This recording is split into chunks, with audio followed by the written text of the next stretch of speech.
سڵاو هاوڕێیان، پێم خۆش بوو ورتە ورتێ بکەین. ئەمڕۆ بابەت پێشکەش ناکەین، بەڵام هەروەکو شتێک پێم خۆش بوو کە یەک دوو شعرتان بۆ بخوێنینەوە. شعریەکەمیان بەڕاستی من ناتوانم ناوی بنێم، شعر بۆڵە بۆڵە ورتە ورتە، ئەمەیان هی خۆمە. شعری دووەمیشانی دکتۆر تاهیرە،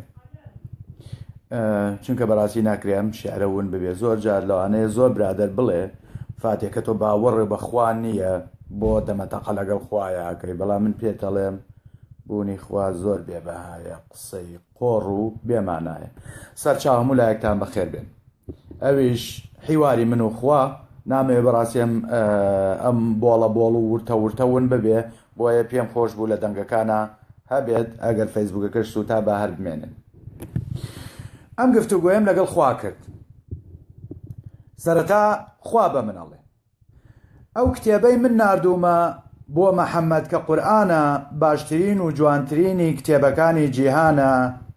ئەرزم وەک فەرش بۆ ڕاخستی ئاسمان چەترە بەسەرتەوە، لە قوڕە سوورە دروستم کردی نعمەتمدا بەدەستەوە. ئەو لە ئاسمان دێنم بۆتان پاداشتی چاکەم بنەوە، ڕۆژێک ئەبێ کە هەمووتان بۆ لای خۆم دەگەڕێنمەوە. دە شوکرانەی خواکەت بکە لەو هەناسەی بە تۆی داوە، گەر ئیزنی خوای لەسەر نەبێت هەناسەت نایەتە دواوە. ئەوەی بمەوێ لێت ئەکەم بێ ئەوەی ورتت بێ لە دەم، قاچت لە ڕۆیشتن ئەخەم، زمان لە دەم تا لاڵەکەم، بینایی لە چاوان تەخەم. زۆر باڵا دەست و بەتوانم لە هەموو شتێک بە ئاگام، ئەمر بکەم ببە ئەبێ گشت دنیا تێک و پێکەشکێت.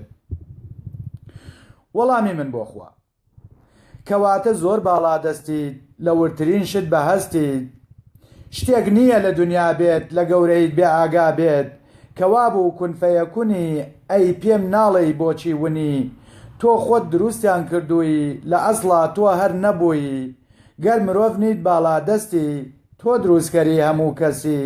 دەست و چاوێکم لێ سێنە بوونی خۆتم پێ بسەلمێنە، تۆ درۆزنی وەساختە چیت بۆ موسڵمانان ماستاوچیت. تۆ هەر هیچت لە دەست نایە بوونی تۆ زۆر بێبەهایە، بۆ خۆت نایی لە ناوم بەی موسڵمانم لێهانەدەی. تۆ ئەڵەی کون فەیەکونم عەیب نەبێت دەستت بەگونم.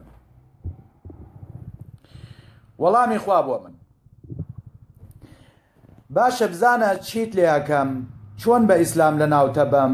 ئەڵێم ملت بقرتێنن لە شەکەشت بسووتێنن، ئەوەی هەتە لە ماڵ مناڵ بۆ مجاهیدم کرد حەڵاڵ. مجاهیدت لێهانەدەم خوێنی تۆی پێ حەڵاڵەکەم، تۆی لە خوێن پێ ئەگەوزێنم بە بەهەشتی ئەشادێنم. وەڵامی من بۆ خوا تووڕەم مەبە مەم ترسێنە، بە قسەی خۆش بم دوێنە. گەر هەڵەم ڕاستم کەرەوە حیوارەکەم لێبەرەوە، وا بکە باوەڕم پێبێنی گەورەی خۆت بسەلمێنی. وەڵامی خوا بۆ من باشە وەرە بمپەرستە، بە فەرزەکانی من هەستە. من بەخشندە و مێهرەبانم، من لە ڕەحیم و ڕەحمانم. پەشیمان بەو باوەڕ بێنە بەهەش بۆ خۆت بخوڵقێنە. قورئان بکە بە بەرنامەت بۆ هەموو ژیانی ڕۆژانت. قورئان نەسخ نەکەیتەوە هەندێکی لە بیربەیتەوە، وەک ئیسلامە نەزانەکان دەستکەیت بە خۆ خەڵخەڵەتان. بڵێ من ئەمەیان ناکەم، هیچ کەس لە خۆم تووڕە ناکەم. ئەم ئاەتە کاتی هەبوو تەنها بۆ ئەو سەردەمە بوو، ئێستا کاری پێ ناکرێ منسوخەوە بێلابرێ. قورئان گفت و نفتی خۆمە، من هەمیشە خەمی تۆمە. ئەمەوێ تۆ پاڵەوان بیت، بەسەر بێ باوەڕان زاڵ بیت، کار بکەی لە ڕێگەی دینە، نەخنچەی لە ڕێگەی ژینە. ژینی دنیا کەم و کورتە، ئەکەویتە لنگە فرتە. جا پێش ئەوەی کەوا بمری باشترە کە قیامەت بکڕی. جیهاد بکە و سەربەرز بمرە، 72 حۆری وەربگرە. وتم تین و مەخوێن بێنە تۆڵەی خوایان لێ بسێنە. وەڵامی من بۆ خوا باوەڕ بکە تۆ زۆر کەری ناتوانی لە خشتەمبەری، گەر گەورەیت نەسەلمێنی. دەست و قاچم بۆ چەند ساتێک نەوەستێنی، هیچ بانگت بۆ چاکە ناکەم، باوەڕ بە هیچ شتێکت ناکەم. قورئان بۆ من بێبەهایە، قسەی قۆڕ و بێمانایە. چیتر مەڵێ کون فەیەکونم هەم دیسان دەستی بەگونم.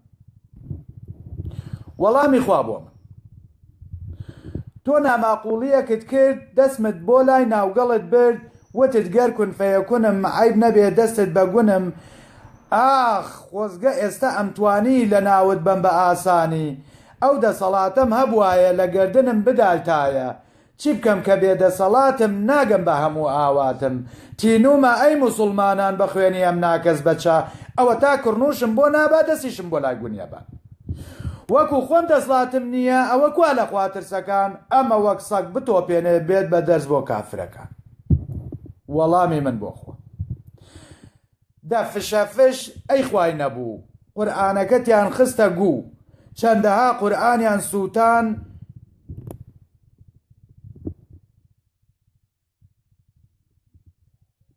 لێرا دێڕێکی ئەوە بووە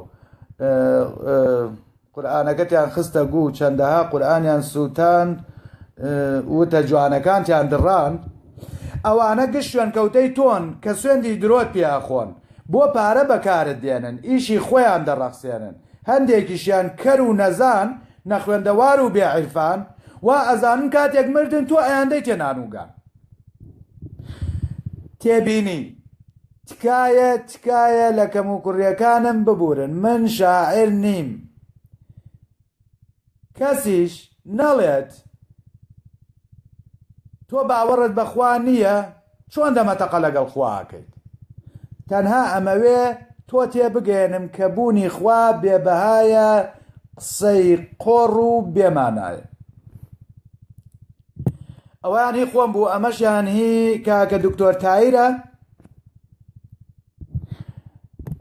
شعری پەیابوونی ئادەم و حەوایە سەرەتا لە ئادەمەوە دەست پێەکەی پەیدابوونی ئادەم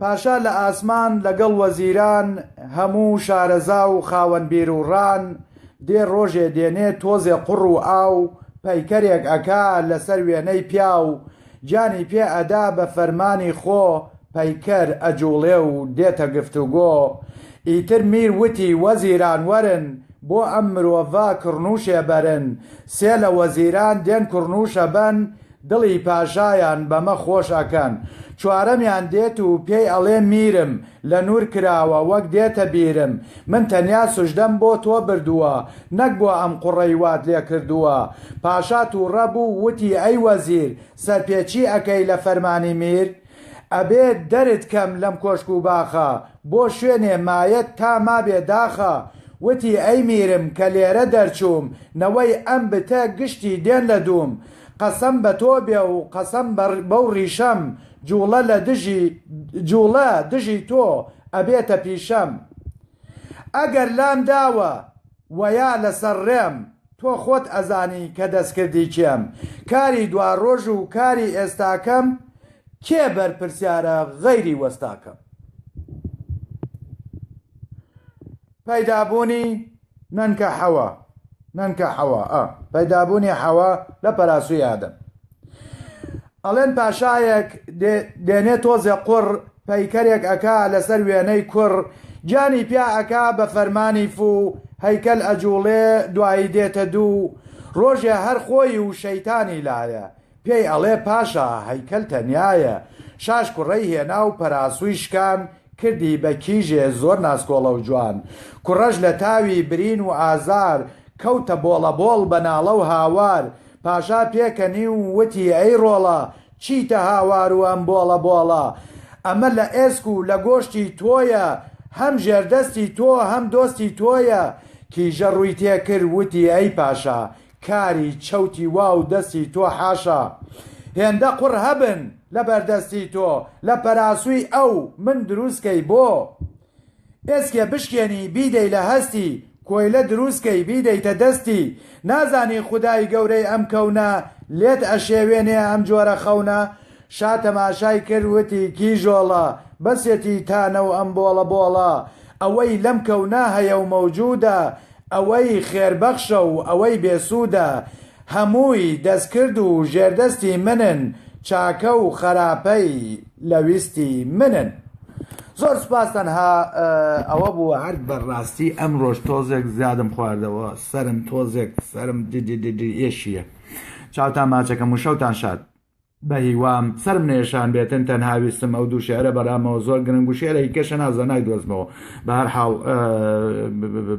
ویستم بێبەری نەبن و بشمێنێتەوە لە پێیجەکان چاو تاماچەکەم و شەوتان شاد